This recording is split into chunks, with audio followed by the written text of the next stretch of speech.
दोस्तों, मैं हूं आपका दोस्त हरेंद्र। मैं अपने YouTube चैनल हरेंद्र एजुकेशन 2.0 में आप सभी दोस्तों का स्वागत करता हूं।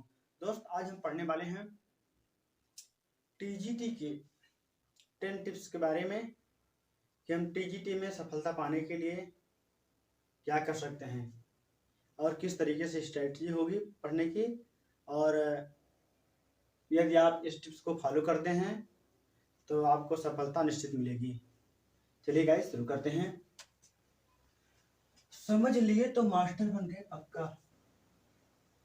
यदि इस ट्रिक्स को आप समझ लिए और इस टिप्स को आप समझ लिए तो आप मास्टर पक्का बन जाएंगे, ये मेरा वादा है। TGT पास करने का 10 टिप्स, अर्थात TGT पास करने का 10 टिप्स। सर्वप्रथम गाइस, सिलेबस की संपूर्ण जानकारी। सिलेबस की संपूर्ण जानकारी। हम किसी भी परीक्षा को देते हैं, सर्वप्रथम हम क्या देखते हैं? सिलेबस देखते हैं।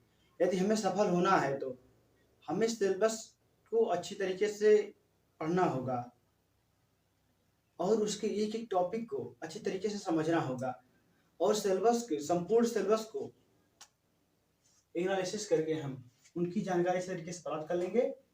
सिलेबस की संपूर्ण जानकारी होनी चाहिए। TGT की आप तैयारी कर रहे हैं तो TGT के लिए अलग अलग विषयों को जो सिलेबस है उसे हम अच्छी तरीके से पहले पढ़ेंगे और उसे समझेंगे, सिलेबस की संपूर्ण जानकारी लेंगे। और दूसरा हमारा है विषय वस्तु की गहराई से पढ़ें। विषय वस्तु को हम गहराई से पढ़ेंगे। कोई भी विषय वस्तु ऐसा नहीं कुछ हम रफली में पढ़ लेंगे, जो कुछ है थोड़ा बहुत पढ़ लिए TGT निकल गया। इतना आसान गाइस नहीं है। हम जो कुछ पढ़ेंगे उसे गाइस गहराई से पढ़ेंगे, क्योंकि सरल प्रश्न पूछते हैं और इसमें कठिन प्रश्न पूछा जाता है। यदि हम सरल प्रश्न को पढ़ लेंगे तब भी हमारा काम नहीं होगा, यदि कठिन प्रश्नों को पढ़ेंगे फिर भी हमारा काम नहीं होगा। तो हमें विषय वस्तु को गहराई से पढ़ना होगा। तीसरा है वन लाइनर एवं बहुविकल्पी प्रश्न ज्यादातर परीक्षा नजदीक आने पर पढ़ें। गाइस, हम क्या करते हैं? वन लाइनर पढ़ते रहते हैं, रटते रहते हैं और बहुविकल्पी पढ़ते रहते हैं, लेकिन ऐसा हमें नहीं करना है। पहले विषय वस्तु को हम अच्छी तरीके से पढ़ेंगे, गहराई से पढ़ेंगे, तब जाके जब परीक्षा नजदीक हो, जब परीक्षा पास में आ जाए, तब जाके हम वन लाइनर पढ़ेंगे एवं बहुविकल्पी प्रश्न पढ़ेंगे, ताकि जो गहराई से पढ़े हुए हैं वन लाइनर कॉन्सेप्ट में कवर कर लें और जल्दी से उसको तैयार कर लें।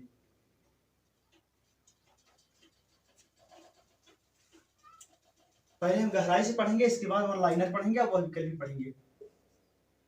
पिछले साल का पेपर 4 से 6 साल का जरूर पढ़ें।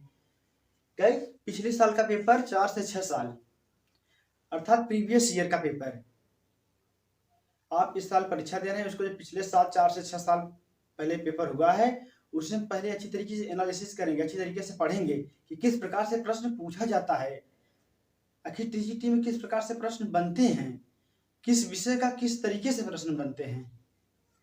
यदि हम प्रीवियस ईयर का पेपर देखेंगे तो हमें अच्छी तरीके से इसकी जानकारी हो जाएगी। नेक्स्ट देखेंगे हम पांचवा, जो टॉपिक पढ़ें उसे अच्छे से पढ़ें और महत्वपूर्ण तथ्य को नोट भी कर लें। अर्थात जो टॉपिक हम पढ़ें, ऐसा नहीं कि पढ़े तुरंत 1 घंटे बाद भूल गए। जो कुछ पढ़ें अच्छी तरीके से पढ़ें, इसके बाद महत्वपूर्ण तथ्य आप अपने साथ कॉपी पेन लिए रहें, तुरंत महत्वपूर्ण तथ्य को क्या करें?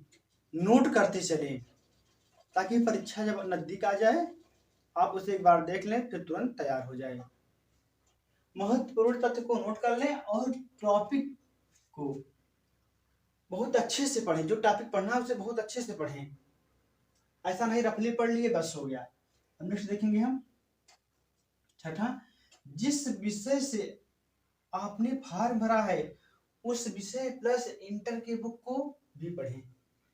गाइज, जैसे आप भूगोल से भरे हुए हैं, इतिहास से, या जूलॉजी बॉटनी से, केमिस्ट्री से, किसी भी विषय से आप भरे हुए हैं, तो अपने विषय वस्तु को गाइज, जिस विषय से आपने फार्म भरा है उस विषय को तो आप पढ़ेंगे ही, इसके साथ इंटर के बुक को भी पढ़ें। जैसे आप इंटर में आर्ट लिए थे तो इतिहास, भूगोल, अन्य चीजों को पढ़ें। यदि साइंस ग्रुप के हैं तो साइंस पढ़ें, जूलॉजी बॉटनी जो कुछ भी है उसको अच्छी तरीके से पढ़ें। सातवां हमारा है ऑनलाइन शिक्षण के साथ साथ किताब का सहयोग अवश्य लें, किसी एक विषय वस्तु पर निर्भर न रहें। गाइस, यह तो हम बहुत बड़ी गलती करते हैं, या तो हम किताब से पढ़ लेते हैं, सिर्फ किताब ही पढ़ते रहते हैं, या तो सिर्फ ऑनलाइन ही पढ़ते रहते हैं। हमें गाइस ऑनलाइन के साथ साथ किताब का भी सहयोग लेना चाहिए, क्योंकि ऑनलाइन ही न हम संपूर्ण जानकारी प्राप्त कर सकते हैं, न ही किताब के सहारे, बल्कि हमें दोनों का सहारा लेना है। दोनों का सहारा लेकर हमें पढ़ना है, और किसी एक विषय वस्तु पर निर्भर न रहें। अर्थात ऐसा नहीं जूलॉजी पढ़ रहे हैं तो जूलॉजी पढ़ें, भूगोल पढ़ रहे हैं तो भूगोल ही पढ़ते रह जाएं। हमें जो कॉम्बिनेशन का विषय है उसको भी ध्यान में रखकर विषय वस्तु को पढ़ना है, विषय वस्तु को अच्छी तरीके से तैयार करना है। गाइस, हम नेक्स्ट देखेंगे 9वां, किसी एक विषय वस्तु पर, किसी एक विषय पर अपना फोकस न दें। किसी एक विषय पर पूरा अपना फोकस न दें कि बायोलॉजी पढ़ रहे सिर्फ बायोलॉजी पढ़ते रहें, इतिहास पढ़ रहे इतिहास ही पढ़ते रहें, भूगोल पढ़ रहे भूगोल ही पढ़ते रहें। ऐसा ना करें, हमें मिला के पढ़ना चाहिए। भूगोल भी पढ़ना है, इतिहास भी पढ़ना है, बॉटनी भी पढ़नी है, केमिस्ट्री भी पढ़नी है, जूलॉजी भी पढ़नी है, हमें मिला के पढ़ना है। ऐसा नहीं कि सिर्फ एक ही विषय पर हम क्या करें, फोकस दें। नेक्स्ट हमारा 10 है एकदम अंतिम, सबसे पहले उन प्रश्नों को हल करें जो आपको सही से आता हो। गाइस, तो परीक्षा नजदीक आने पर इस सब चीजों को बताना चाहिए, फिलहाल मैंने इसमें शामिल कर दिया है। सबसे पहले उन प्रश्न को हल करें जो आपको सही से आता हो। ऐसा नहीं गाइस, हम एक तरफ से पूरा प्रश्न हल करते चलें, चाहे गलत हो चाहे सही हो करते चले जाएं। इस तरीके से हमारा सिलेक्शन नहीं होगा और नंबर हमारे कट जाएंगे। सबसे पहले हम उन प्रश्नों को हल करेंगे जो प्रश्न हमें अच्छी तरीके से आता है, पहले उन्हें हल करेंगे, इसके बाद जो बचे हुए प्रश्नों को फिर दोबारा हम हल करेंगे। गाइज, जो लोग चैनल पर नया है वो चैनल को सब्सक्राइब कर लेंगे और अपने दोस्तों के साथ शेयर कर देंगे। और दोस्त कमेंट करके जरूर बताइएगा कि टीजीटी पास करने के 10 टिप्स आपको कैसे लगे। आज के वीडियो में इतना ही, मिलते हैं नेक्स्ट वीडियो में, तब तक के लिए